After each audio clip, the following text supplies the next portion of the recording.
After an 18-hour hospital shift, I came home and my key didn't fit. My stepmother said, "Pay us 26K and we'll let you in. Your sister needs a vacation." I just nodded and said, "Understood." Then I walked away.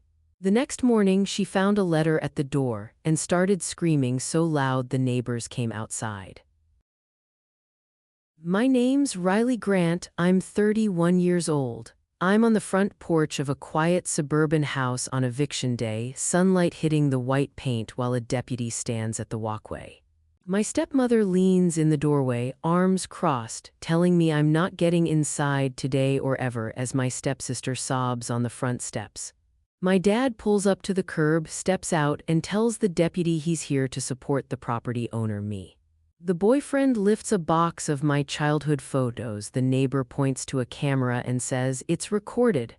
The deputy looks to me and says, "Are we changing the locks now?" And I say, "Yes."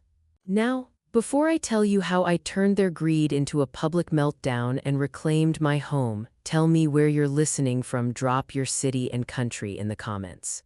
Subscribe and switch on notifications for more family revenge stories. I work nights in an emergency room, a world that runs on beeps, antiseptic smells, and decisions made in seconds. For me, it's a place of order. Minutes matter, mistakes echo for years. I'm the one who stays late when the trauma pager won't stop chirping, when a 4-car pileup turns our quiet Tuesday into a blur of controlled chaos. My hands are steady, even when my heart isn't. That's not a gift I was born with, it's a skill I built shift by grueling shift. 17 hours into a double, when my eyes burn and my feet ache, I still chart with meticulous care because a tired error can ruin a life. My hospital badge is a key that gets me through locked doors into sterile rooms where life and death hang in the balance. My house key is supposed to do the same thing, just with less drama. In the deep pockets of my scrubs, I carry a collection of survival tools, 2 protein bars, a pen light, and a phone that's usually clinging to life at 12% battery. I also carry a mental list of patients I need to check on one last time before I finally clock out. I don't get involved in the break room gossip. I triage, I treat, and I move on to the next person who needs me. The emergency room gives me clear rules and measurable outcomes, things my home life stopped providing a long time ago. When people shout in the ER, I'm trained to listen for the fear beneath the anger. When they lie about their symptoms, I don't argue. I look at the chart, run the tests, and record the facts. It's a simple, effective system. I leave the hospital dehydrated, hungry, and counting on my bed like it's a promise whispered at the end of a very long day. That bed is in the house where I grew up, a house that used to feel like an extension of my own skin.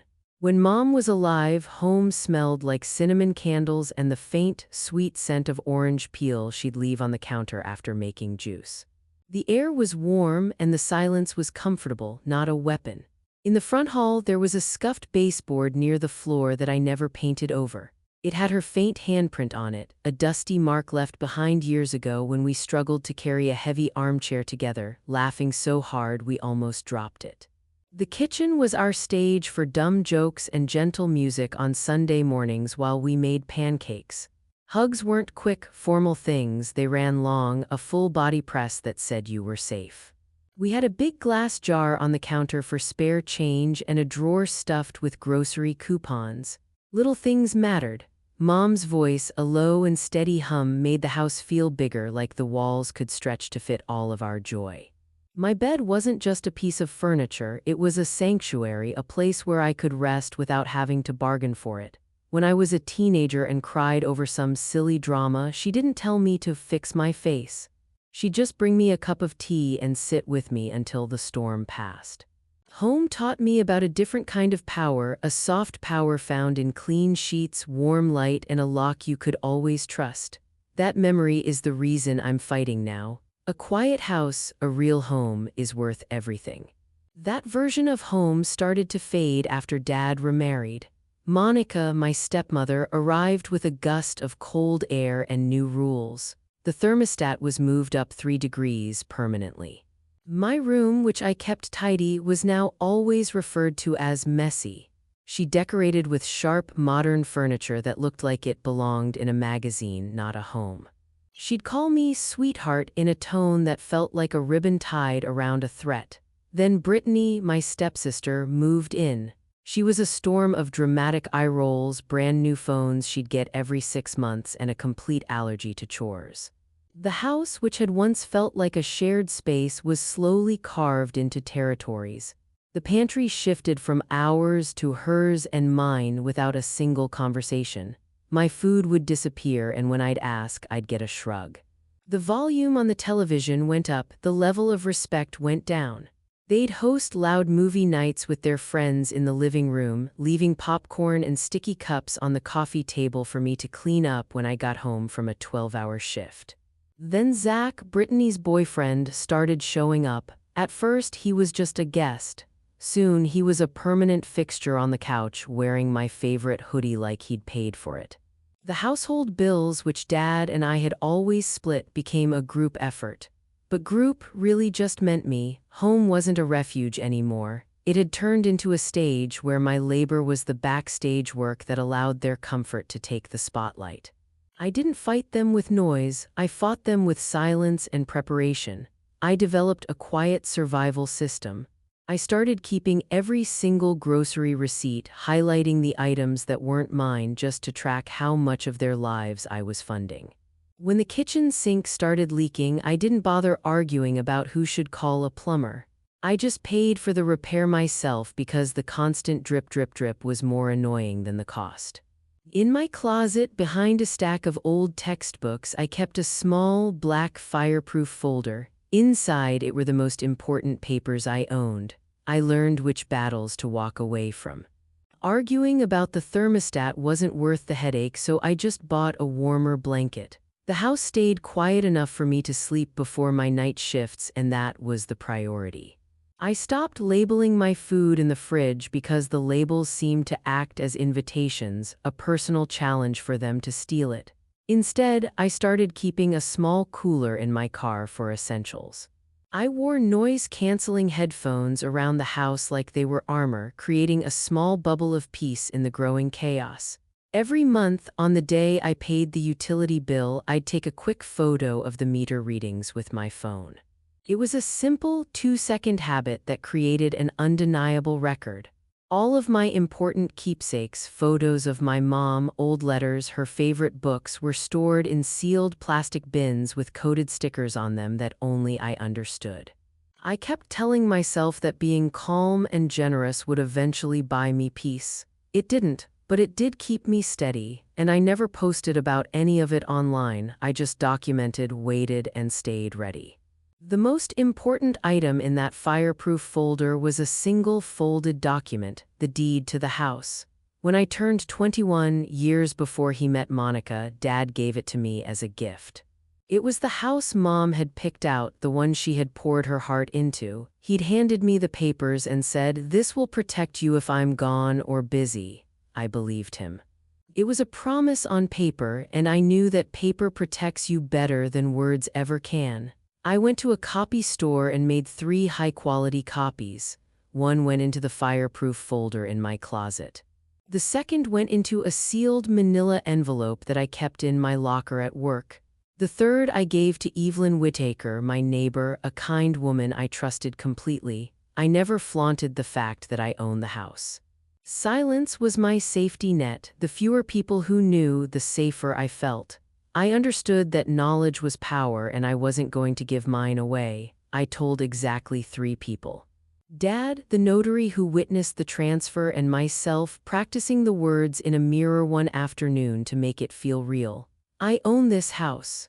On my laptop in a password-protected file, I even drafted a simple letter, a template for a notice to vacate. Just in case. It felt dramatic at the time, but some part of me knew it was necessary. The deed was my anchor in a slowly rising tide. I just hoped I'd never have to use it. I learned to smile when Monica would call me so nice and so helpful. And in private, I learned to document everything for the day they weren't. The pressure had been mounting for months, but it was a slow burn, not a sudden explosion. There wasn't one big flashpoint, just a series of small, grating aggressions. Brittany started referring to the living room as my space in her social media videos, filming herself as if she were the sole resident. Monica, in front of some of her friends who were visiting, pointed to my closed bedroom door and called it the spare room. I came home from a long shift twice in 1 week to find my bath towels borrowed and left in a damp pile on the bathroom floor. One afternoon, a plastic shopping bag with a set of new brass doorknobs appeared on the floor of the hallway closet. It sat there for a week, a silent, ugly promise of changes to come. Zach installed a massive black leather gaming chair right where Mom's favorite reading chair used to be, a soft, floral armchair I had kept for sentimental reasons. My favorite gray hoodie, the one I always wore after a tough shift, disappeared from the laundry room. A few days later, it showed up on Zach in a selfie he posted online. Then Monica sat me down at the kitchen table with a deeply serious expression. She asked me to chip in for a healing vacation for Brittany, who was apparently stressed. When I gave a non-committal answer, not a yes or a no, Monica's face hardened. A few hours later, a text message lit up my phone. It was from her. "Don't make me formalize this." I took a screenshot of that text and filed it in a digital folder on my phone labeled Monica Money. Nothing had blown up yet, but the fuse was lit, and it was getting shorter every day. The shift that finally broke everything was 18 hours of pure hell. We had 2 codes back-to-back, one an elderly man whose heart just gave out, the other a young kid from a motorcycle accident. In between, I had to de-escalate a violent argument in the triage area between 2 families who were blaming each other for a fight. My phone died around hour 15. I'd plugged it into a wall charger in the break room, but when I went back for it, someone else had taken the cord. My only meal was a chalky protein bar I choked down at 3 in the morning, followed by lukewarm coffee that I swallowed like medicine. My fingers were cramped and sore from writing notes and signing discharge papers.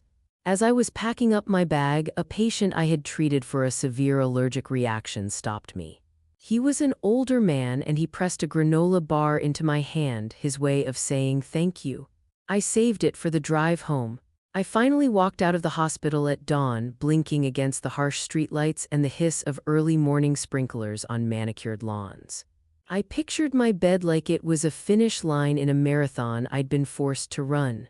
Sitting in the hospital parking lot, my car engine finally warming up, I sent a quick text to Dad, who was overseas on a long-term medical contract. Alive, sleep, it was our shorthand. The sky was a pale, washed-out blue when I pulled into my driveway. The house looked quiet and still. My key was already in my hand as I walked up the familiar concrete path to the front door, my body aching for rest. The key slid into the lock, but it stopped at the first click. It wouldn't turn. I tried it again, slower this time, jiggling it gently. Nothing. It was like hitting a wall of solid metal. I could hear footsteps inside, slow and deliberate. Then the door opened, but only a few inches, held in place by the security chain. Monica's face appeared in the gap, a smug little smile playing on her lips. She was wearing expensive lounge clothes. "New locks," she said, her voice bright and cheerful, like she was announcing a new flower arrangement. She unlatched the chain and opened the door wider, blocking the entrance with her body. She told me I owed them $26,000 in back rent. It was, she explained, for Brittany, so she could finally take that vacation she deserved. Over her shoulder, I could see Zach sprawled out on my couch in my hoodie, chewing on a bag of chips I had bought 2 days ago. He didn't even look up. From the hallway, Brittany appeared, her phone in her hand as always. "It's not personal, Riley," she said with a dismissive wave. "It's just fair." I said nothing. I could feel my pulse, a steady thudding rhythm in my ears. I consciously slowed my breathing just like I do during a trauma call. Let the adrenaline burn off. Stay calm, stay clinical. Monica's smile widened. "Pay up or you're out."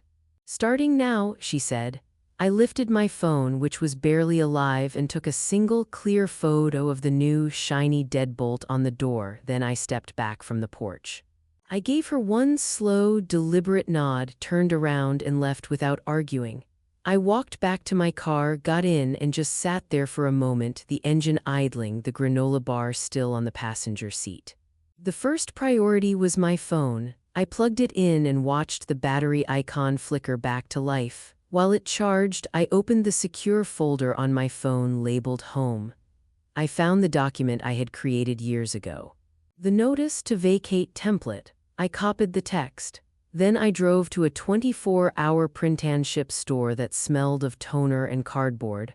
I logged onto one of their computers, pasted the text into a new document, and attached a clean, scanned copy of the house deed. I printed 2 copies of everything. At the counter, I bought a crisp, white business envelope. On the front, I wrote in neat block letters, "To current occupants." I sealed it, the glue tasting bitter on my tongue. Before leaving the store, I checked the neighborhood message board on my phone. Just as I suspected, Monica's morning routine hadn't changed in years. She always had her coffee on the front porch around 9:30, checking her phone and watching the street. I sent a quick text to my neighbor, Mrs. Whittaker. "Watch the porch at 9:30. A minute later, she replied with a simple thumbs-up emoji. It was all I needed. I found a quiet side street a few blocks away, reclined my driver's seat, and slept for 2 hours. It wasn't restful sleep, but it was something. My alarm went off at 9:20, and I woke up with a jolt, feeling like I'd been kicked. I drove back, parking up the block where I had a clear view of my front porch but wasn't obvious. The white envelope sat on my lap. At 9:28, I got out, walked briskly up to the door, placed the envelope squarely on the welcome mat, turned, and walked back to my car without looking back. At exactly 9:32, the front door opened. Monica stepped out onto the porch, a mug in her hand. She looked down and saw the envelope. She bent over, picked it up, and slid her finger under the flap, looking annoyed, probably assuming it was junk mail. She pulled out the papers and began to read. Her face went from curiosity to confusion, then to pale, slack-jawed shock, and then she screamed. It wasn't a yell, it was a raw, piercing shriek that snapped the morning quiet in half. Birds flew out of the oak tree in the front yard. Across the street, a neighbor in a bathrobe stepped out onto his porch. Mrs. Whittaker was already in her garden, pretending to inspect her roses. Inside that envelope was a calm, formal 30-day notice to vacate the premises, along with a crystal-clear copy of the quitclaim deed, showing that the house had been legally and exclusively mine since I turned 21. From my windshield, I filmed the whole scene, making sure the timestamp was visible in the corner of the screen. Monica was now shouting, her voice cracking. "This is fake, it's a forgery," she yelled to no one in particular. Then, to the neighbors who were now openly staring, she screamed, "You can't do this to family." I stopped recording, texted the video file to my email and a copy to Mrs. Whittaker for safekeeping, and then I put the car in drive. I pulled away from the curb, my hands steady on the steering wheel. The plan was engaged. That scene on the porch, her public, unhinged meltdown, was the first piece of evidence. It would be remembered later. The online retaliation started within the hour. Monica posted a long, tearful status on her social media page, painting herself as a heartbroken mother. She called me ungrateful, unstable, and even unsafe to live with. She used a blurry photo of herself with red-rimmed eyes. Brittany, never one to miss a chance for drama, filmed a TikTok. It was a masterpiece of manufactured misery, complete with fake tears and a shaky camera. She claimed her doctor sister was throwing her and her sick mother onto the street with nowhere to go. Zach, of course, chimed in. He left comments all over their posts talking about all that medical money and how privileged doctors like me have no idea what real struggle is. The floodgates opened. My direct messages were filled with hateful notes from strangers calling me a monster. A cousin I hadn't spoken to in 5 years reposted Monica's status with the caption, "Family deserves better than this." For every post, every comment, every vicious message, I took a clean screenshot, making sure the timestamp and username were clearly visible. I used a third-party app to download a copy of Brittany's TikTok before she had a chance to delete or edit it. I didn't respond to a single comment. I refused to engage. Silence was the only way to keep from feeding their fire. I created a new folder on my laptop and my cloud drive, smear, public. For every lie they told, I saved a clean, undeniable copy of the proof. The digital smear campaign quickly bled into my professional life. A few days later, an automated email from the hospital's Human Resources Department landed in my inbox. The subject line was vague, regarding workplace conduct. It said they had received anonymous complaints about my temper and instability. My stomach clenched. The next day, Dr. Karen Brooks, my department supervisor, asked to see me. We met in a small, windowless office near the break room that always smelled like burnt microwave popcorn. She was a fair but direct woman, and she didn't waste time. "Riley," she said, her eyes serious, "is something at home distracting you?" I took a breath, counted to 4 in my head, and answered only the question she asked. I explained that there was a difficult personal situation at home, but that I was handling it through the proper channels. I didn't give her the dramatic details. Instead, I handed her a single, tidy sheet of paper I had prepared. It was a log of my recent shifts, my on-time arrival record, and a note stating I had 0 patient complaints filed against me in the past year. She read it, her expression unreadable. She nodded slowly. "All right," she said, handing the paper back to me, "just keep this from spilling in here." I agreed and promised to document any further interference with my work. I left her office with my job secure, but for the first time, my professional reputation felt fragile. I went straight to my laptop and created a new document in my evidence folder. Work meeting notes, where I typed up a summary of our conversation. That meeting was the catalyst. I realized I needed more than just a folder of screenshots. I needed a comprehensive, organized case file. On my cloud drive, I created a master folder labeled House 202X. Inside, I made subfolders: deed, notice, social media, bills, threats, work. It was my own personal digital war room. I spent an entire afternoon scanning and uploading photos of every receipt I had saved for the past year: groceries, utilities, the plumbing repair. Each file was named with the date and the amount. Then I documented the threats. A few nights after I served the notice, I had found a piece of paper tucked under my car's windshield wiper. It was a typed note, anonymous and ugly: "Pay up or pay hard."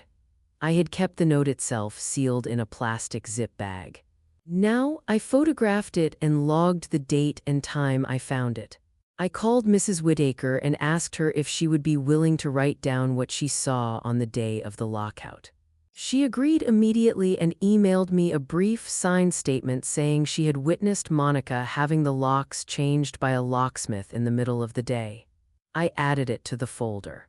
I created a simple, one-page timeline of events: lock change, envelope delivery, the first social media posts, the human resources meeting. I printed a physical copy of the most critical documents, put them in a thin binder, and stored one copy in my locker at work and gave the other to Mrs. Whitaker. I was building a fortress of facts, one piece of paper at a time. I decided to make one last attempt at a direct conversation. It was a long shot, but I wanted to be able to say I had tried. I chose a calm time late in the afternoon and knocked on the front door. I asked Monica if she would be willing to talk on the porch, away from an audience. She stepped outside, but her phone was already in her hand, recording me. "You're harassing us," she said immediately, her voice loud enough for the neighbors to hear. It was pure theater. From just inside the doorway, Brittany started crying on cue. It was a practiced, wailing sob that sounded completely fake. Zach leaned into the frame, his face a mask of aggression. "We'll get a lawyer," he sneered. "You'll be sorry." I kept my voice low and steady and spoke directly to Monica's phone as if it were a courtroom stenographer. "You have 30 days to move as per the legal notice you were served." Monica's face contorted with rage. "I gave you life," she shrieked. "You owe me rent." She didn't, of course, my mom did. Seeing there was no point, I turned and walked away. Nothing good was going to happen on their camera. I got back to my car, and before I even started the engine, I wrote down the exact time and what each person had said.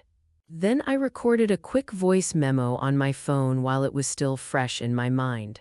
The attempt had failed, but it had succeeded in one thing: it confirmed that talking wouldn't fix this. Only following through with the legal steps would. The cost of this fight was beginning to add up, and not just in dollars. I was running on fumes. I'd slept maybe 5 hours in 2 days, and I was so exhausted I stumbled on the stairs at the hospital. I spent money I had been saving for a new set of tires on a doorbell camera and some basic window locks, installing them myself one evening.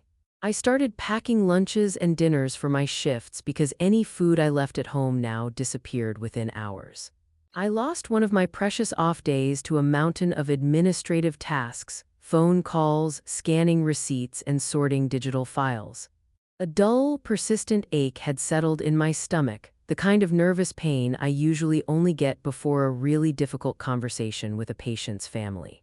I found myself checking my own pulse at random times during the day. It was always high, even when I was sitting perfectly still. I started keeping my most important personal items: my laptop, my mother's jewelry, the fireproof folder in the trunk of my car. One night, I was too bone-tired to even face the idea of sleeping in my car again, so I borrowed a spare pillow from a coworker and crashed on a friend's couch. That night, I added a new, firm rule to my plan. Don't argue, document. I made a commitment to myself, a silent promise in the dark of my friend's living room. I would see this through to the deadline, no matter the cost. One evening, while looking for an old medical textbook, I was digging through a storage bin in the back of my closet. Tucked at the bottom, I found an old, faded accordion folder marked "College Bonds." It was my mom's handwriting. I opened it, and my breath caught in my throat. Inside were stacks of old bank statements and bond certificates.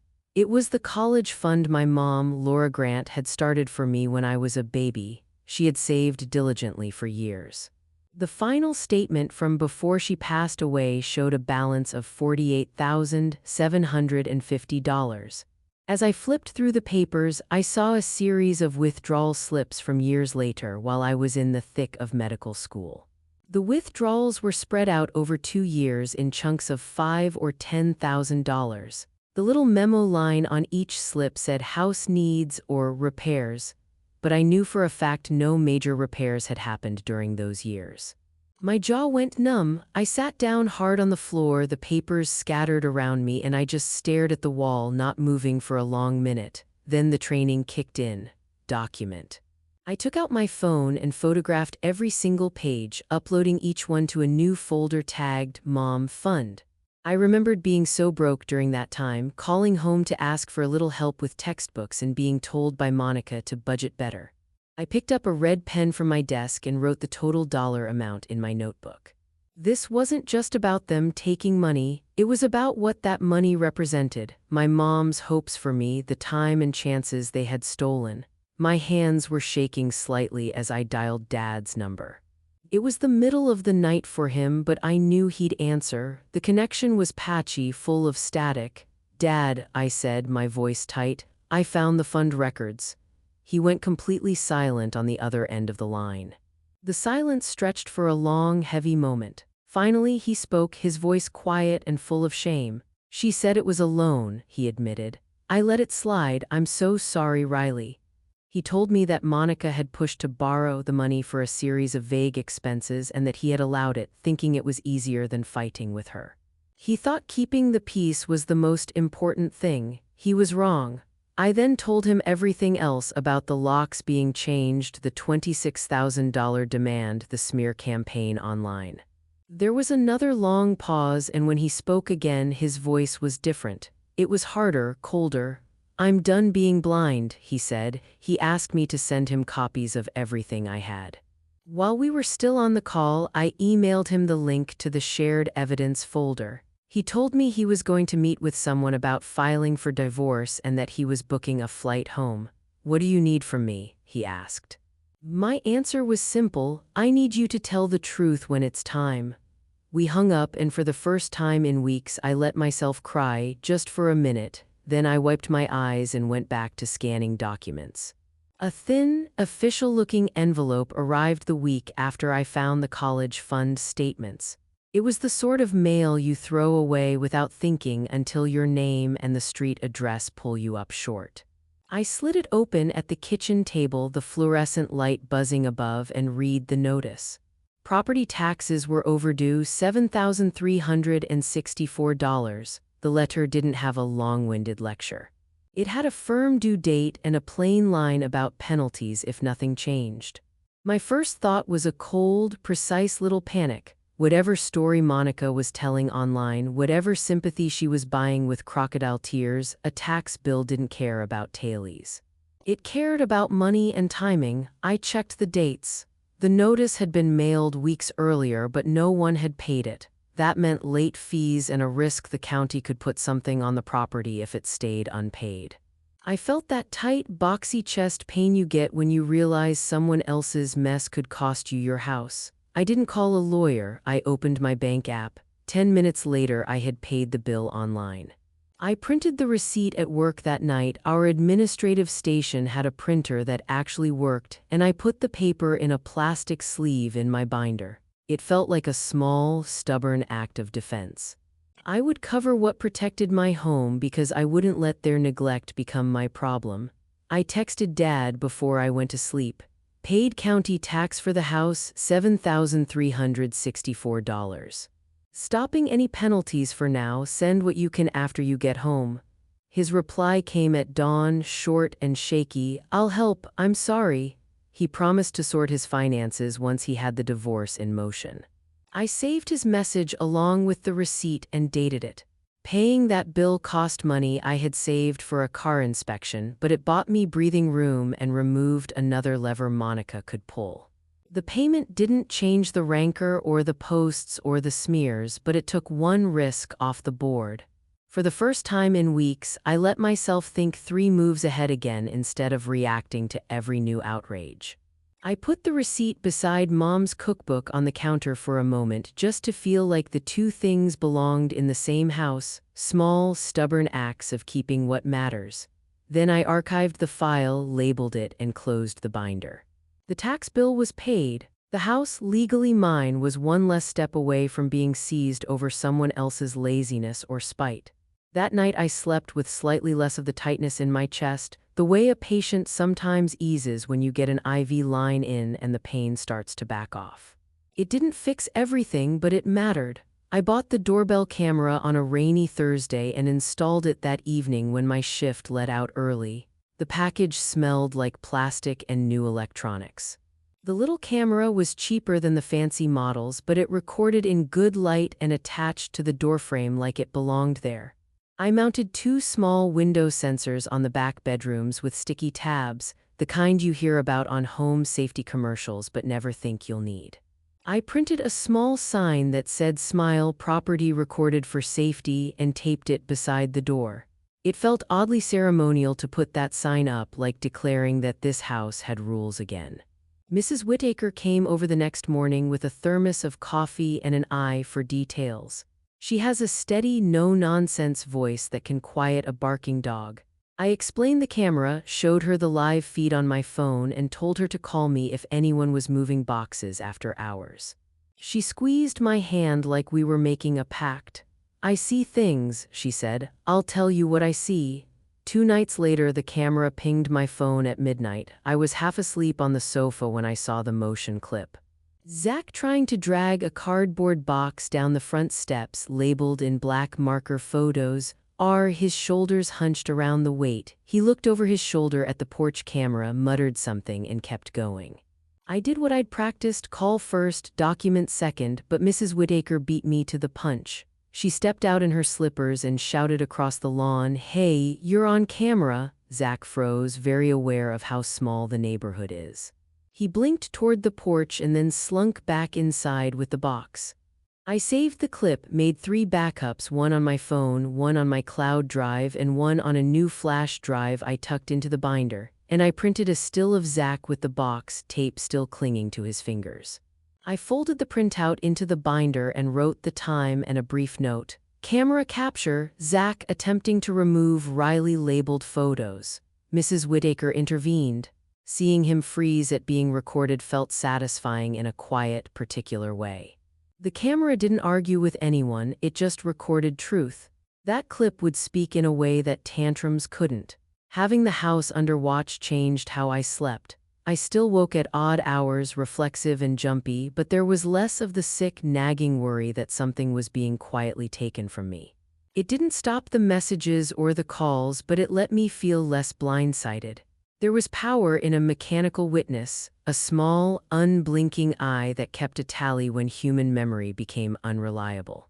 Brittany tried one last soft push in the days after I installed the camera. She slid into my direct messages with a string of voice notes, short, dramatic sobs stitched between requests.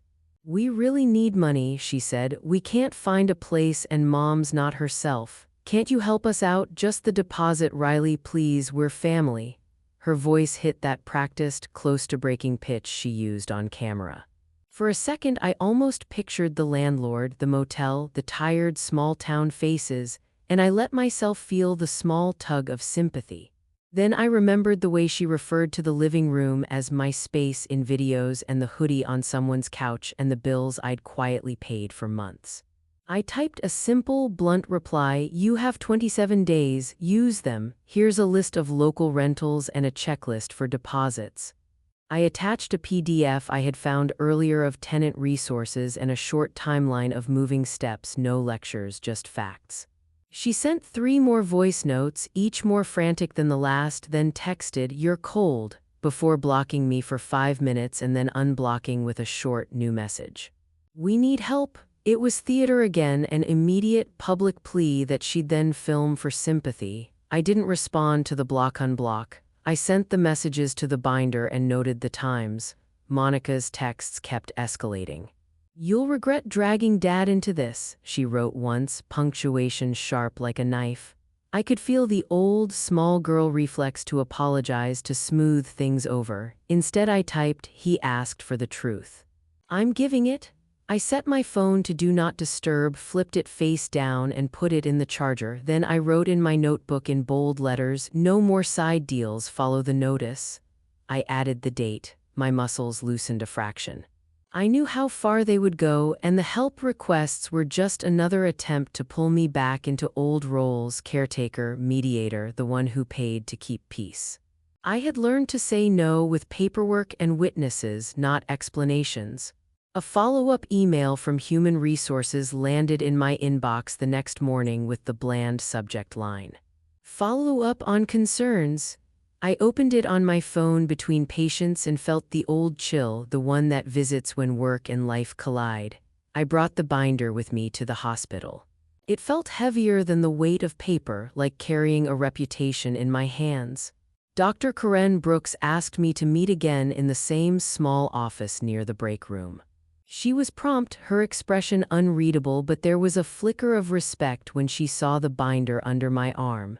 I laid out the essentials: dates, receipts, a short timeline, and then I left the thick stuff in the folder for her to read. She flipped through, eyes moving over signatures, timestamps, and screenshots. The office smelled faintly of coffee and antiseptic. After a long minute, she looked up and said, "Thank you for documenting. Keep your focus here." That was all she said at first, but it held weight. I told her plainly, "If harassment reaches work, I'll file a formal complaint."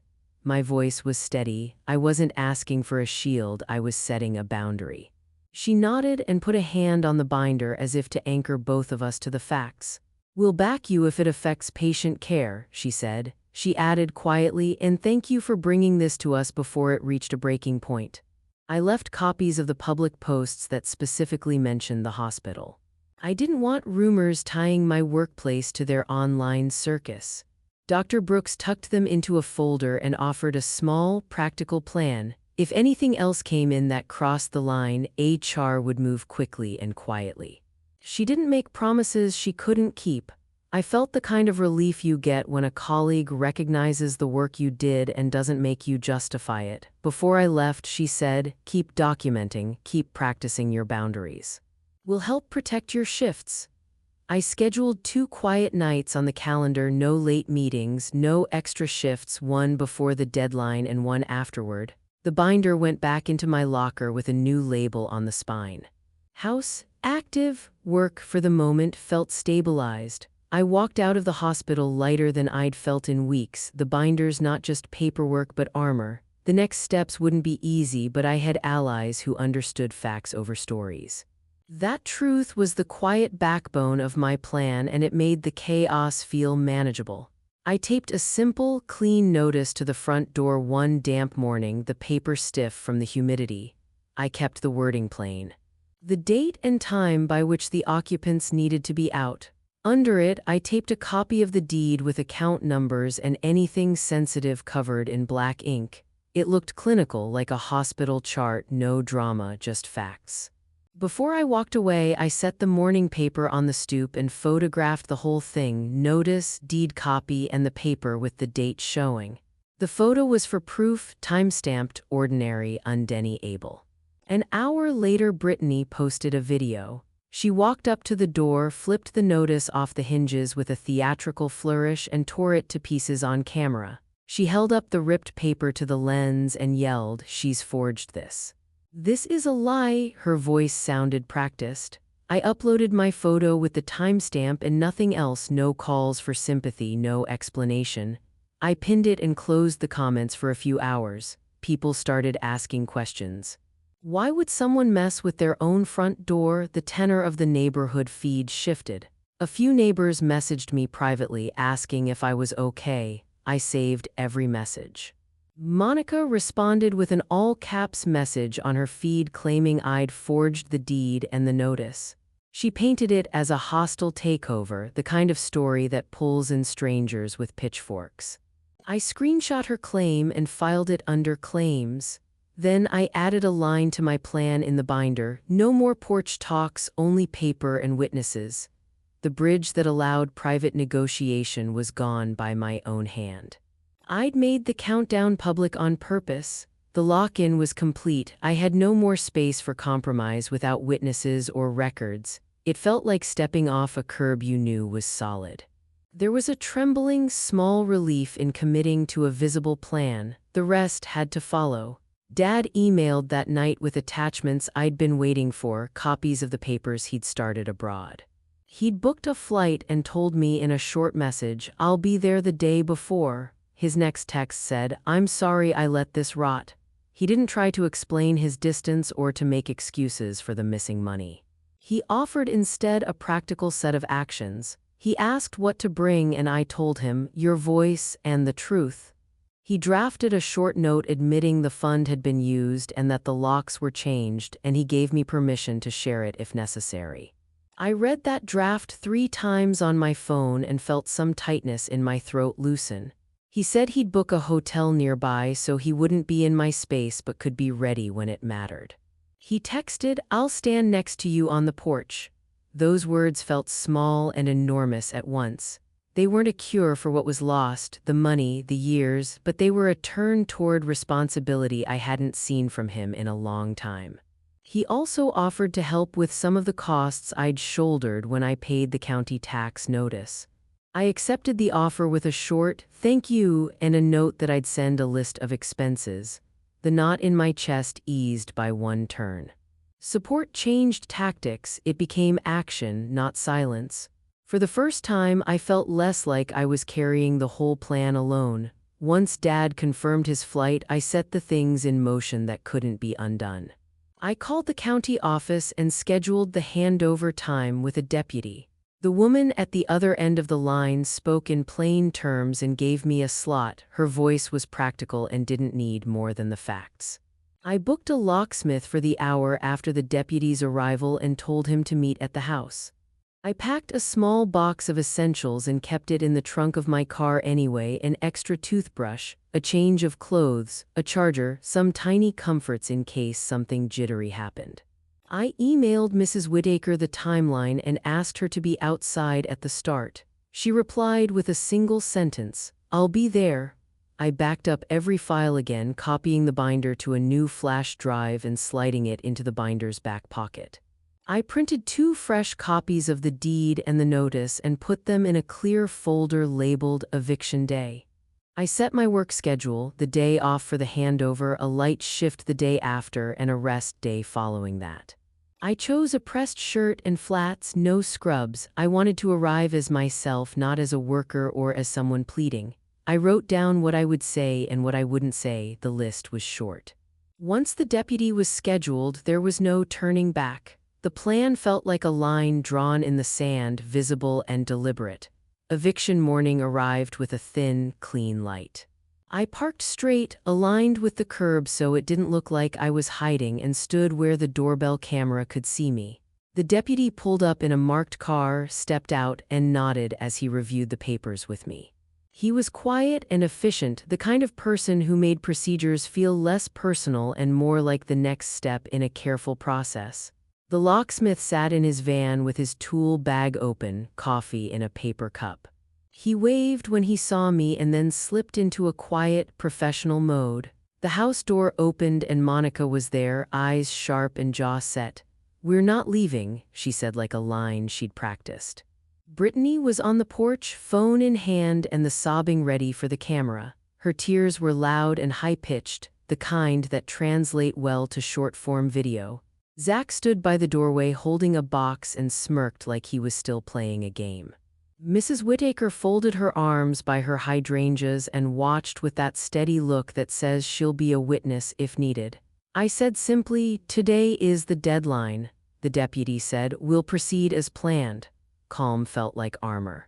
It kept the moment clear. There was noise, the sobs, the camera clicks, but the scene had structure now. The papers, the witnesses, the men and women who were there to make sure things happened in order. My stance was the same steady, controlled posture I use at work when a family needs direction.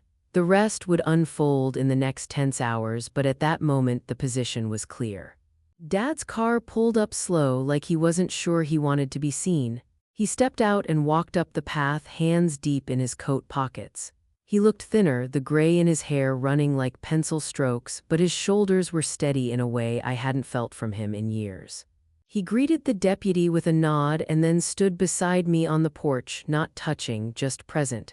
He held a thin stack of papers, copies of the divorce filing, the draft he'd written admitting the withdrawals from Mom's fund, the note about the locks. He didn't need to wave them like a weapon, the papers themselves carried the weight. Monica's face went from rage to something like calculation when she saw him. "You're choosing her over us," Brittany accused, breathy and loud for her followers. Dad didn't flinch, he said quietly, "I'm choosing the truth." Monica's voice rose like it always did when she felt cornered. "You're abandoning your family," she cried. Dad looked at her the way I remembered him looking at Mom when she'd been stubborn but tired, ashamed, finally awake. "You abandoned the truth first," he said, and it landed differently because it came from him. Mrs. Whittaker stepped forward then, her hands on her hips, the roses behind her like a tidy audience. She said what she'd told me, "I saw you change those locks." Her voice was small but clear. Zach, who'd been smirking at the doorway, cursed under his breath and jabbed a finger at the deputy. The deputy warned him, calm and official, to keep his hands to himself. I could feel my heart beating in my throat, steady and slow because I'd practiced calm for weeks. My hands didn't shake when I reached into my bag and handed the deputy my extra copies of the deed and the notice. Dad put his papers on top. We had the facts in a neat stack, and that made the moment less about shouting and more about decisions. The deputy spoke once in a voice that made everything sound like a necessary step. He told them to gather essentials, to leave calmly, and to hand over any property that belonged to me. They stalled, of course. Monica tried every story she'd honed in front of the camera: betrayal, victimhood, a show about being wronged. Brittany cried louder, phone held up. Zach picked up a box of my old photos and started across the porch like he was daring someone to stop him. I couldn't let him. I said, "Put that down." It was plain and short. The deputy repeated that instruction and Zach dropped the box back onto the porch with a mutter. The deputy asked me if I wanted anything else taken to be inventoried. I said no, I wanted what was mine to stay mine. The locksmith moved with quiet efficiency. While the deputy watched, he took the old deadbolt off and installed the new one. He handed me the replacement keys when he finished, and I felt an odd, fierce joy at the weight of metal in my palm. Monica declared she would sue, voice sharp and theatrical. I handed her a clear packet, 2 copies of the deed, a dated notice, a list of the tax receipt, and the timeline of events. I didn't argue, I didn't shout. The deputy started a simple clock in his notebook, a line that made their delays obvious. Boxes began to stack on the lawn, not neatly like a move-out organized by someone who cared, but flung into the sun, curling packing tape and a broken lamp peeking out. A rideshare car idled at the curb and then drove off without them. No one came to help carry their things. They stepped off the porch together at last, shoulders tight and faces set, the door shutting softly behind them. There's a moment after a locked door closes that feels both small and huge. The deputy handed me the new keys and I turned them over in my hand like a promise. We walked through the rooms together, the deputy making a calm note of any obvious damage while I pointed out small things. A loose banister, a cupboard door that didn't close right, a strip of wallpaper torn where someone had tried to hang a picture. I signed the locksmith's receipt and tipped him in cash because some things are nicer done quietly. Dad stood in the hallway and said, "I should have done this sooner." He sounded older and truer than he had on the phone. I didn't have anything big to say to that, so I nodded. This wasn't the moment for long speeches. Outside, Brittany was already filming herself crying, breath hitching for an audience I didn't watch. Inside, I tested the doorbell camera, set a new code, and watched the feed clear and bright on my phone. The sound in the house was the small, ordinary kind you notice only when the shouting stops. The hum of the refrigerator, the faint clack of the heating system, the way sunlight fell across the floor. It sounded like a house catching its breath. I sent a short text to Dr. Brooks, all resolved. On shift tomorrow. The truth was the kind that stayed with you in your chest, a slow settling. I sat on the floor where Mom's old chair used to be and drew a breath so deep it felt like a gift. Control had returned to the person who'd been paying the price for months. The online noise didn't end when the porch went quiet. If anything, their angles shifted. Monica posted a video later that day with the caption that they'd been ambushed, that the police had taken my side without hearing her. She painted herself as the wronged mother and used a shaky, close-up selfie that begged for pity. Brittany uploaded a longer recap, crying and linking to a moving fund with a shaky screen that made it feel urgent and sad. Comments split like a lake in wind. Some people shouted support for them, others asked pointed questions. I took clean screenshots of every post and reply, every angry message, every plea for money they put up. I saved them to the smear after folder and dated them. Mrs. Whittaker put her own post up in the neighborhood group, a calm note about what she'd seen that morning and a short, clear timeline.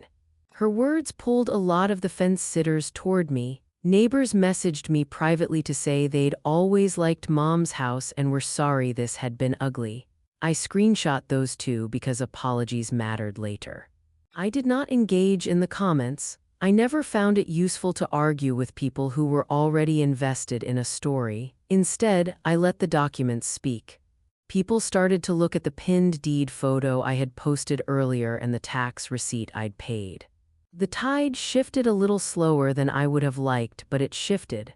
A few relatives I hadn't spoken to in years messaged their regret in short, clumsy notes. I saved those messages. They were evidence of how quickly gossip could be corrected by truth. Zach, who had been so loud for weeks, went quiet online for the first time in months. The combination of the porch video Mrs. Whittaker posted, the time-stamped photos I'd shared, and the paper trail I'd built made it harder for the story they were selling to stick. There were trolls, of course, people who seemed to live for outrage. They tried to twist facts, suggest motives, and pit neighbors against me. I screenshot those attempts and saved them under smear after as well. At work, I briefed Dr. Brooks in a short message about how things had ended. She replied with a succinct, "Good, keep taking care of yourself." There was a quiet satisfaction in knowing my shifts wouldn't be used as evidence of instability any longer. The noise online continued for a week, loud and messy, but the facts I'd posted, deed, tax receipt, witness statements, kept pulling the conversation back toward what actually happened. That felt like a small, steady victory. In the weeks that followed, their posts dwindled. Brittany's moving fund got a few donations and then faded. She started posting less frequently, quieter videos that didn't get the same traction. Monica sent a few legal-sounding emails that were more bark than bite. I replied once with calm attachments, deed, notice, payment receipts. They went silent. The neighborhood started waving when I watered the herb pot on the back porch. Mrs. Whittaker brought me a pie one Saturday with a napkin and a little note. "Welcome home." I kept it simple. I thanked her, saved the napkin in my junk drawer for a ridiculous second, and then threw it away. The house needed work. I listed things that were broken and then started fixing them one by one, small repairs that made the place feel like it belonged to me again. When I bought a new doormat, I chose something plain and firm, a mat that didn't grab your shoes the way the old sticky one did. I set Mom's cookbook on a stand and lit a cinnamon candle, watching the smoke curl up and remembering Sunday mornings. I changed the locks again a month later, choosing a smart lock that I could control from my phone. It felt unnecessary perhaps, but it was also symbolic, the lock turning now being a meeting of past promise and present protection. The online aftershocks didn't disappear completely. Monica posted once more, a long piece about betrayal and family, but fewer people read it. Brittany's videos lost the sharp edges that once drew viewers. She started showing smaller, quieter parts of her life. Zach's silence stretched on. Every so often I'd see his name in a comment thread and then nothing. The neighborhood began to repair itself in small ways, a wave here, a baked good there. People who'd once been spectators now were neighbors again. I kept saving everything. The binder sat on the hall closet shelf, a quiet, ugly little repository of facts, receipts, and timestamps. I backed it up, printed the important pages, and left one copy with Mrs. Whittaker. It felt like redundancy and an insurance policy, and both felt sensible. I'd learned the hard way that stories are loud and evidence is patient. I returned to work and to the rhythm of nights, to patience and charts and the deep, focused exhaustion that comes from real labor.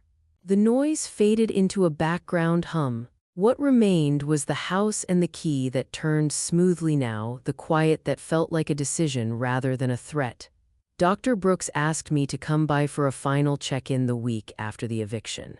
I took the binder with me because it felt safer to have the paper in my hands than to trust my memory.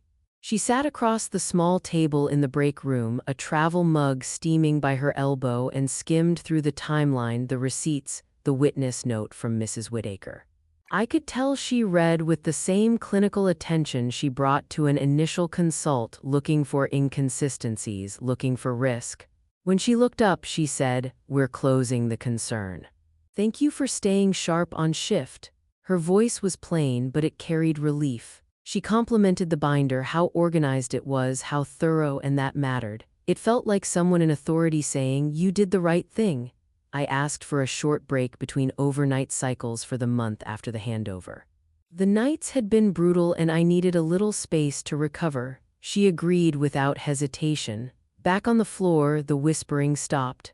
Colleagues who'd been cautious started asking for consults again, not idle gossip. I reclaimed my locker shelf from someone who'd been leaving their lunch there for weeks, and the small domestic victory felt huge. I bought a coffee for the security guard who watches the parking lot cameras. He smiled like he'd needed one, same as I had. I added a single line to my work file, status, cleared. It wasn't a grand note, it was a practical fact that would be useful if anyone tried to drag the hospital into their story again. There were moments when I had to remind myself not to read every comment or check every mention. I deleted 3 angry message drafts I'd started late at night and never sent. That was part of the work, keeping my head clear and not letting the noise become fuel. Mostly I went back to what I knew, patience, charts, and the slow satisfaction of doing a shift well. For the first time since the lock change, work felt like work again and not like a front line. That steadiness became its own kind of revenge, living the life I built while they played at drama. The house needed attention. I made a list. A wobbly cabinet door, a loose banister by the stairs, a stained cushion on the couch that had acquired a permanent ring of someone else's spills. I wrote each item down and then started fixing them, one at a time. I bought a small bag of basic tools and spent a morning tightening screws and sanding a rough edge on the banister. The physical work felt grounding. It was concrete, honest labor, and it made the place feel like it belonged to me again. I tossed out the food that had gone off in the fridge: sour milk, a half-eaten takeout I didn't recognize, and restocked with the things I actually ate: eggs, plain yogurt, fresh fruit. I found a tangle of old cords behind the television, labeled them, and threw away the ones that belonged to nobody. I scrubbed at the wall near the front door where tape had torn paint and smeared a little matching paint from a tube. It didn't have to be perfect, it had to feel cared for. One afternoon, I moved the furniture in the living room to recreate the flow Mom used to like. Her reading chair went back in the sunniest spot. I set Mom's cookbook on a stand and opened it at a pancake recipe she always burned with love. I replaced the sticky doormat with a plain, sturdy one that didn't grab shoes.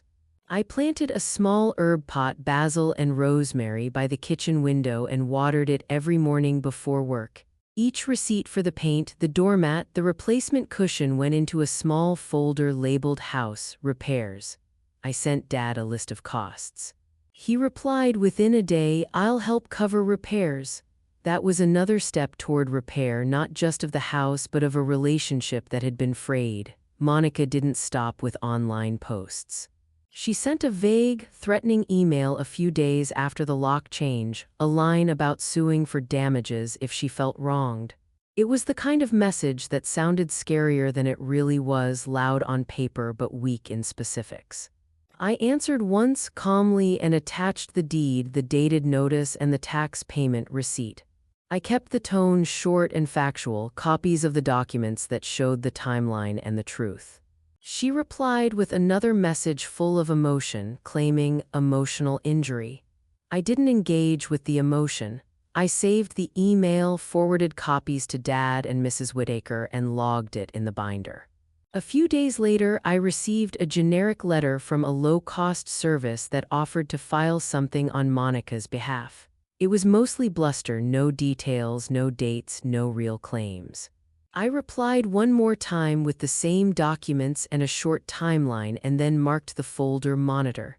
It felt like answering a child who was pounding and then realizing they had no doorway left to open. For a week the chatter continued: messages, a few leaked posts, but the facts I'd posted and the receipts I'd paid kept the story anchored. Without specific claims, their threats fizzled. I marked the file closed unless new action appears and left the binder by the front door for 30 days, a ready stack of truth. The real spiral was visible in Brittany. At first she doubled down, posting long, loud videos, but then the momentum shifted. A mutual friend messaged me privately to say she'd seen Brittany's feed collapse. Comments turned sharp and unsympathetic. Sponsors pulled back. The energy that had fueled her dramatics dissipated. Then a direct message popped up on my phone from Brittany: "We need help," followed by 3 messages that vanished before I could open them. She posted from a cheap motel room one night, bright neon outside, traffic noise, and blamed everyone for her trouble. Me, Dad, the system. Her videos got shorter and less polished. I saw her in a few comments asking for money for a deposit and then taking down the requests. She messaged me once, "You're cold now," and then blocked me for a few hours before unblocking and deleting the message. I felt less inclination to comfort her than I might have a year before. There was a relief in the distance. For years I'd been the person to smooth things, to cover gaps, to pick up the tab for peace. No more. Still, I couldn't help a small practical impulse. I sent her a link to local job listings and a short PDF I'd found that listed tenant resources, how to apply for help with deposits, a checklist for moving, a simple budget sheet. No lectures, no moralizing. I archived the exchange in the binder. It was part of the record. A mutual friend later messaged me, "She's burning bridges." I didn't answer that either. At the same time, I started to see the real cost of their choices. A commenter pointed out that Brittany's account had lost followers and that the donations had dried up. I felt no joy in that, only a steady focus on my life. Her spiral was not my problem to fix anymore. I had too much to do, shifts to cover, a house to repair, a life to rebuild. I closed the tab on her feed and watered the herb pot. The basil was sprouting tiny leaves, green and stubborn, and I liked the quiet company. Dad asked to meet for coffee a week after the handover. He looked like someone who'd been packing up years of habit into small cardboard boxes, slow, awkward, but determined. He didn't try to smooth things over with excuses. He sat across from me with a paper cup between his hands and said, "I filed, I'm getting out of that life." It sounded like a small, honest thing, and I felt the relief as if someone had finally opened a window in a stuffy room. He offered to help cover the tax I paid. He surprised me by sliding his phone across the table with a screenshot of a transfer promise. It wasn't all of it, but it was moving toward repair. He told me he'd start seeing someone not because I demanded it, but because he wanted to understand how he'd let things go so long. He said, "I'm ashamed," and said it without bluster, quiet and raw. We set boundaries while we were there. He wouldn't show up unannounced, and I wouldn't carry his guilt. It felt grown up and painfully necessary. He packed a few of Mom's saved things into a small storage unit under my name. He wanted them safe and close, but not in his house with Monica. He handed me a small cardboard box with Mom's recipe cards and a faded apron, and I held those things like a fragile truce. We agreed on a simple contact plan: Sundays, a call unless either of us needed more. He actually called on Sunday and didn't let the call be about blaming or excuses. He checked on my shifts, asked about the basil plant, and for the first time in years spoke honestly about his mistakes. It didn't fix the missing money or the lost years, but it changed how he showed up. That mattered more than I expected. The knot in my chest loosened a fraction each time he followed through. He was becoming someone who chose repair over denial, and that felt like a small victory for both of us. I kept the offer for help with repairs open and practical. Send a list, and we'd split things that mattered. He accepted, and over the next month he sent small, steady payments and a few texts that were more present than apologies. Photos of the storage unit lock, reminders to rest between shifts, a promise that he was seeing someone who could help him understand how Monica had silenced him. Support changed shape from silence to action, and that change helped me trust that this new life for him might stick. Cleaning up the paper trail felt like doing a favors for the future version of myself. I sat at the kitchen table with the binder open and a fresh legal pad and went through everything line by line. Duplicate files got archived into a clearly labeled folder. I wrote a one-page summary that read like a timeline: dates, actions, and outcomes, simple and unpretty, but honest. That summary started the binder's front page. I felt better having a single page that could tell the whole story without drama if someone ever asked. I made 2 physical backups. One copy of the most important pages went into a sealed envelope that I left with Mrs. Whittaker. She slid it into her mailbox with a little smile and said, "Just in case." I left another sealed copy at work in a locked drawer where Dr. Brooks could find it if necessary. Then I password protected the cloud drive and added a printed index in the binder so I could find anything in seconds. I set a calendar tickler on my phone for yearly checks on property tax and other notices, small habits to prevent things from backsliding. I also wrote a short, clear checklist for anyone who ever asked me how I handled this mess: document, witness, timeline, calm. It felt almost like handing someone a first aid kit for chaos. I attached photos of repaired items with receipts to the house, repairs folder, and deleted raw porch footage from my phone after saving it on 2 separate drives. The binder went back on the hall closet's top shelf, discreet and heavy with truth. Making the record complete felt like building a small, private insurance policy, not out of spite, but out of the plain need to remember what actually happened. Reclaiming the house was both little work and deep ritual. I bought a cinnamon candle, one like Mom used to light on Sunday mornings, and I lit it the first evening after the locks were changed. The smell caught in the rooms and reached into the corners where cold had lived. I set Mom's cookbook on a stand in the kitchen and left it open to a pancake recipe she'd scribbled extra notes on. I put her photo on the counter where morning light hits the sink and watched sunlight find her face the way it always had. Small choices like that felt like stitches. I changed the lighting around the house, choosing soft lamps over the harsh ceiling lights I'd always avoided. At night, the house didn't have to be bright, it had to be cozy. I put Mom's reading chair back in the sunniest corner and made a rule: shoes by the door, because I liked it, not because someone had demanded it. I made weekend pancakes and ate them standing at the counter, the way Mom used to, just to see if it felt free. I planted a small herb pot out back and watered it before shifts. Each green sprout felt like an act of caretaking, not caretaking for others but for the home itself. I replaced the sticky doormat with something simple and sturdy, and I bought new pillows for the couch. I set the house up for small comforts: good coffee, a soft blanket, a place for keys by the nightstand. I slept mid-afternoon once and woke with the key on the nightstand beside me, and I let the quiet be the thing that answered me back. Reclaiming space wasn't a dramatic moment. It was a series of tiny returns to things Mom loved and that I wanted to keep. The house began to sound like itself again. The last real threat came late at night, the kind that tests whether your new locks are just symbols or real guards. My doorbell camera pinged at midnight. I sat up in the dark and watched the live feed, a figure in a hood, hands stuffed in pockets, moving in the porch light. The person banged on the door hard enough to make the camera shake. The voice caught on the camera mic, mumbling but clear enough: "She's here, open up." The hood went up as he leaned closer to the lens. It was Zach. I did what I'd rehearsed in calmer moments. I turned on the porch light from my phone and spoke through the camera with my voice steady and unafraid. "Leave now, this is recorded," I said. The mic picked up the scrape of his sneakers as he rattled the handle once, testing the new lock.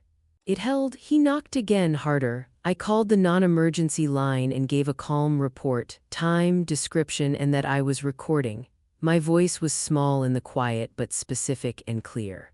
A patrol car rolled by within 10 minutes. Zach lingered in the street, muttered into his phone, and then left. He didn't come near the door again. I saved the clip, stamped and backed it up, and emailed a copy to myself and to Mrs. Whitaker. I left the hallway light on and slept with the phone face down on the nightstand. The lock had done its job, the camera had done its job, the neighborhood had done its job by being awake enough to notice. For the first time since this began, a door held the line and I could rest. I stared at the number for a long time. $26,000, the same figure Monica had thrown at me like a threat the night she changed the locks. I could feel it like a weight on the kitchen table, a heavy, ridiculous demand that had been meant to shame me into paying.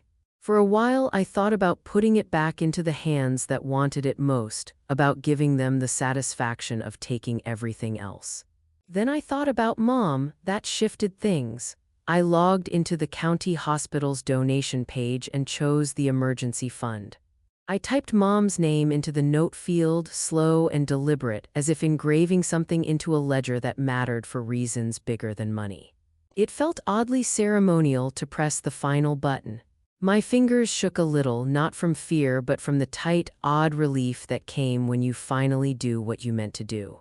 I printed the receipt on the small kitchen printer that still carried the faint smell of toner and pancakes. The paper felt flimsy and final in my hands. For 3 days I didn't tell a soul.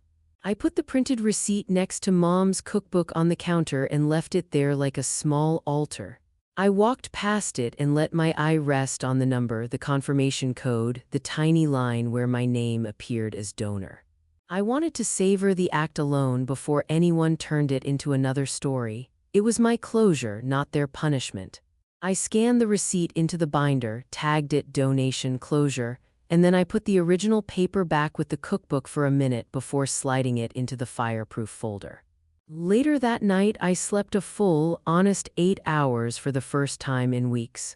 The tightness in my chest eased in a way that felt like the lock turning on something that had been stuck for years. When I finally took the photo, I wanted it to be simple. The receipt on the counter, Mom's cookbook open to the pancake page, a small curl of steam from a mug off to the side. I wrote one line as the caption. I paid what I owed. No explanation, no tags, no drama. I hit post and then set the phone face down on the table because I didn't want to watch the immediate fireworks. Within an hour, the feed filled with comments, nurses I'd worked with, neighbors, people who remembered Mom's cinnamon pancakes. Most said things I didn't expect. Proud of you, that's closure, well done. A few trolls tried to twist it, suggested I was seeking attention, but the thread swelled with support and pushed the noise down. I walked around the block, letting the humid evening air and the rhythm of my steps do the work of calming me. Neighbors waved. A grocery store cashier I barely knew said, "Saw your post." Good on you. When I came back, the post had been shared by nurses I worked with and a few local groups.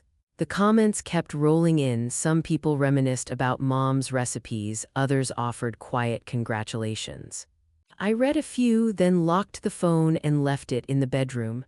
I did not open messages for hours. For the first time in a long while, the story was mine to close, not theirs to use. That small, quiet decision, the donation and the single-line post, felt like a full stop. It didn't erase the past, but it marked an ending where I got to decide the terms. Back at the hospital, life settled back into the rhythm I knew. The fluorescent lights, the steady beeps, the smell of antiseptic and coffee, these were familiar and steady things, and I needed them. I met with Dr. Brooks one more time after the handover. I laid the binder on her office desk, the pages neat and heavy with dates and receipts. She skimmed, then looked up and said, "We're closing the concern. Thank you for staying sharp on shift." Her voice was short but full of approval, the kind that comes when someone has done the right thing in a messy situation. That word, closed, settled something at work. Colleagues who'd been cautious started asking for consults again instead of gossip. The whispering that follows big neighborhood drama quieted into normal, everyday questions about patients and procedures. I reclaimed my locker shelf from someone who'd gotten into the habit of leaving their lunch there. I laughed with a tech in radiology about a case we'd both seen. I asked for a short break between overnight cycles to recover my sleep, and Dr. Brooks approved it without a second thought. It felt like being trusted again. I started bringing cinnamon muffins on a Sunday shift, something simple that reminded me of Mom and let me share it with people who had seen me at my worst and my most tired. They disappeared within minutes, and the little ritual helped me feel less raw. I mentored a resident on documenting cases, practical lessons on being precise and calm, and I felt useful in the kind of way that had nothing to do with family drama. I added one line to my work file, status, cleared. It was a small, official dot on a long line of work and life, but seeing it there made me breathe easier. The hospital became a place of rules and outcomes again, the right kind of hard work that didn't pull me into someone else's story. Home began to answer back with a softness I had almost forgotten. The key turned smoothly when I arrived, and the air inside smelled like something I chose, a hint of cinnamon from the candle I'd lit and the faint green of basil from the windowsill. The fridge held only what I bought and organized: eggs in their carton, a small block of cheese, yogurt, and the quiet in the house no longer felt like waiting for a storm. I sat on the kitchen tile barefoot and let the coolness pull the last of the hospital tension out of my legs. I put Mom's cookbook on a stand and opened to her scrawled pancake recipe, the one with the extra notes in the margin about watching the batter, not the clock. I lit the cinnamon candle on Sunday morning and let the scent fill the room. I moved Mom's reading chair back into the sunny corner where she used to sit and where the light would find her photo on the counter. Small choices. Soft lamps instead of harsh ceiling lights, a clean doormat that didn't grab your shoes, a rule about shoes by the door because I liked it, not because someone else insisted. I planted basil and rosemary in a small pot on the sill and watered them each morning before heading to the hospital. The herbs grew stubborn and bright, tiny proofs that care pays off. I made pancakes twice that week and ate them standing at the counter like I used to as a kid, just to feel whether freedom tasted any different. It did, a little softer, a little less edged. At night, I made tea and sat under a lamp, the house breathing softly around me. I set the phone to do not disturb for no real reason at all and let the silence be an answer. The house was not a stage anymore. It was mine to live in small, honest ways. I stand on the same porch where everything began, but this time I take my time. The board under my feet is warm from the afternoon sun. The house behind me breathes in a steady, ordinary way, faint hum of the refrigerator, the slow tick of the clock in the kitchen, the light catching Mom's photo on the counter. No one is shouting. No phones are waving. The camera still watches, but I don't need it to tell me who I am. I remember the deputy's question that day, "Are we changing the locks now?" I can still hear his quiet, official voice. My answer then was sure and small, yes.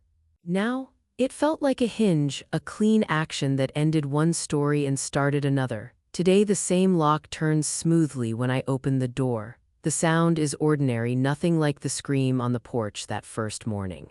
Ordinary is the point. I think of the envelope that set everything in motion, the quiet moment I left it on the mat, the way Monica's scream made the birds flee. I think of Dad saying, "I'll stand with you," and how he actually did, clumsy and late and finally honest. I think of the college fund and the way Mom's careful saving got swallowed up over years. Those losses are still real. They changed things, but they don't get to decide how I live now. Precise revenge didn't look like a shout. It looked like planning, patience, and paperwork, the boring, steady stuff that holds up a claim.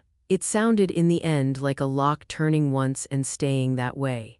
That single action let the quiet return, not as an absence of noise but as a presence I chose.